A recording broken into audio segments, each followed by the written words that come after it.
नमस्कार. आज आपण विजेच्या एका अशा अदृश्य शक्तीबद्दल बोलणार आहोत ना, जी आपल्या रोजच्या आयुष्याला आकार देते, पण आपल्याला सहजासहजी दिसत नाही. चला, तर मग या अदृश्य जगाचा शोध घेऊया. कधी विचार केलाय की आकाशात कडकडणारी वीज आणि आपल्या पृथ्वीचा गाभा यांच्यात काय बरं कनेक्शन असू शकतं? ऐकायला थोडं विचित्र वाटतंय, हो ना? पण याचं उत्तर दडले वीज आणि चुंबकत्व यांच्या एका मूलभूत नात्यात, जे आपल्या आजच्या आधुनिक जगाचा पाया आहे. तुम्हाला माहिती आहे का, विज्ञानातले अनेक मोठे शोध हे अपघातानेच लागलेले आहेत. आणि वीज आणि चुंबकत्व यांच्यातला संबंध शोधण्याची गोष्टही काही वेगळी नाही. ती सुद्धा अशाच एका अनपेक्षित क्षणी समोर आली. तर गोष्ट आहे 1820 सालची.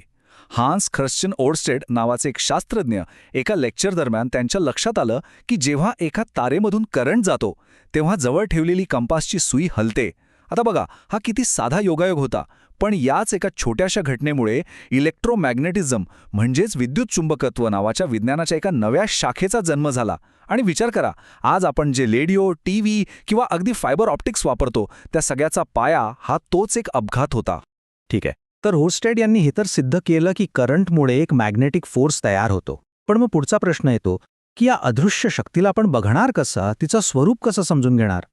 जरा विचार करून बघा, जी गोष्ट डोळ्यांना दिसतच नाहीये तिचा नकाशा कसा बरं काढणार? शास्त्रज्ञांसमोर हेच एक मोठं आव्हान होतं. आणि इथेच एंट्री होते मॅग्नेटिक फील्ड, म्हणजेच चुंबकीय क्षेत्राच्या संकल्पनेची. सोप्या भाषेत सांगायचं तर हे म्हणजे चुंबकाच्या आजूबाजूची अशी जागा जिथे त्याचा प्रभाव, त्याची ताकद जाणवते. एक प्रकारचं अदृश्य प्रभाव क्षेत्रच म्हणा ना. आता या अदृश्य क्षेत्राला बघायचं असेल तर एक मस्त आणि सोपा प्रयोग आहे. काय करायचं? एका कागदावर एक बार मॅग्नेट म्हणजे पट्टी चुंबक ठेवा. त्यावर लोखंडाचा कीस सगळीकडे सारखा पसरा आणि मग कागदाला अगदी हळूच एक टिचकी मारा. आणि मग बघा काय जादू होते. तो लोखंडाचा कीस स्वतःला एका खास पॅटर्नमध्ये, एका विशिष्ट रचनेत मांडतो. आता या स्लाइडवर जे दिसतंय ना, त्या फक्त रेषा नाहीत, त्या खऱ्या मॅग्नेटिक फील्ड लाईन्स आहेत, चुंबकीय बलरेषा, ज्या त्या अदृश्य शक्तीचा मार्ग आपल्याला दाखवतात. आता या फील्ड लाईन्सचे काही सोपे नियम आहेत, ते लक्षात ठेवायला हवेत.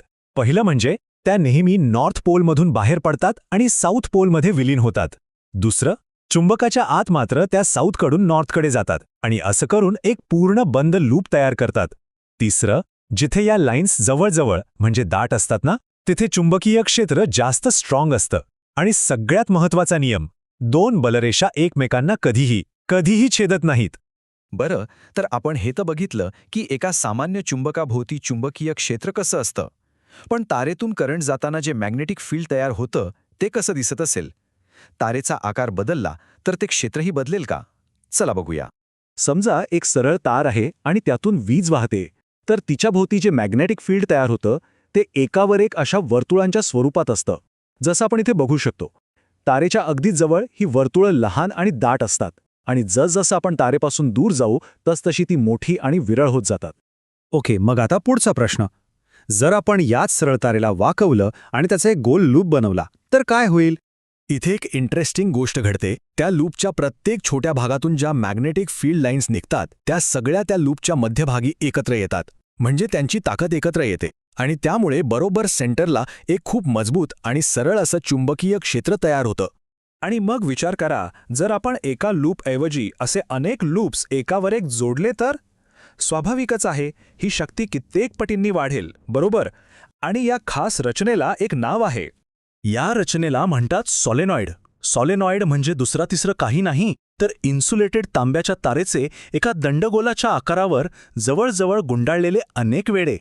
आणि गंमत म्हणजे जेव्हा या सॉलेनॉइडमधून आपण करंट पास करतो ना, तेव्हा ते अगदी एका पट्टी चुंबकासारखं वागायला लागतं. त्याचं एक टोक नॉर्थ पोल बनतं आणि दुसरं साऊथ पोल.